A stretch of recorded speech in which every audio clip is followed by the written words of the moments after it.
Have you ever felt like you're just going through the motions? Like every day is a blurry repeat of the last? That was my life. I was 24, stuck in a dead-end job that paid the bills, but starved my soul. My routine was painfully simple.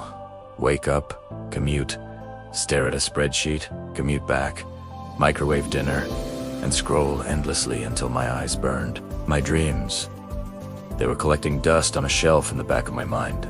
Dreams of creating, of building something that mattered, something that was truly mine. I felt invisible, like a ghost in my own life story. The passion I once had for my hobbies, like sketching and coding little games, had faded into a dull, gray background noise.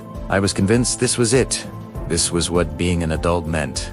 A slow, quiet surrender. Then one rainy Tuesday, something shifted. I was grabbing a coffee, same place, same order, when I saw a flyer tacked to the community board. It was vibrant, a splash of color against the faded notices for lost cats and old furniture. It advertised a local meet for aspiring entrepreneurs. On any other day, I would have walked right past it. But that day, something inside me, a tiny flicker of the old me, whispered, "What have you got to lose?" I took a picture of the flyer, a small act of rebellion against my monotonous life. For the rest of the day, I couldn't get it out of my head. The fear was there, of course. The fear of being an imposter, of not being good enough. But for the first time in a long time, there was also a spark of excitement. Walking into that meet was one of the most terrifying things I'd ever done. The room was buzzing with energy, full of people who were animated, passionate, and actually doing things. I felt completely out of my depth. I almost turned around and left, but then a man with a warm smile and kind eyes approached me. His name was Arthur. He wasn't some flashy CEO. He was just a guy who had started his own small graphic design business a few years back. He asked me what I was passionate about. I stammered, talking about my old sketches and half-finished coding projects. Instead of laughing, he listened. He actually listened. He saw the dormant spark in me that I thought had died out. He told me about a mentorship program he was part of, called Catalyst, designed to connect experienced creators with newcomers. He didn't promise me riches or fame. He just offered a hand. Joining the Catalyst program was like stepping from a black and white movie into glorious Technicolor. Arthur became my mentor, my guide. He didn't give me answers. He asked the right questions. What problem do you want to solve? Who do you want to help? He pushed me to dig deep, past the surface level ideas. We had weekly calls, not about spreadsheets or deadlines, but about purpose, about passion, about the why behind the what. He helped me dust off my old skills. I started sketching again, not just random doodles, but concepts for an app. I started coding again, not just for fun, but with a mission. My idea was simple, a mobile game that helps kids learn basic programming concepts through storytelling and art.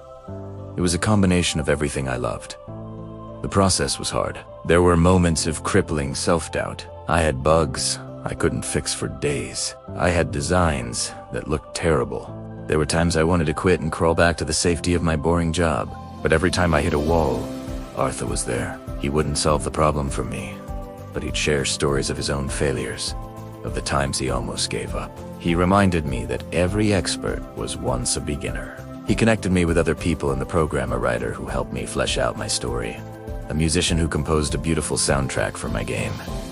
I was no longer a ghost. I was part of a community. We were all building our own little boats, but we were all in the same ocean, cheering each other on. After 6 months of relentless work, sleepless nights fueled by coffee and code, and incredible support from my new community, I launched the first version of my game on the App Store. I'll never forget the morning I woke up to my first ever user review. It was from a parent, thanking me because their daughter, who had shown no interest in technology, was now excited about coding. That one message was worth more than any paycheck I'd ever received.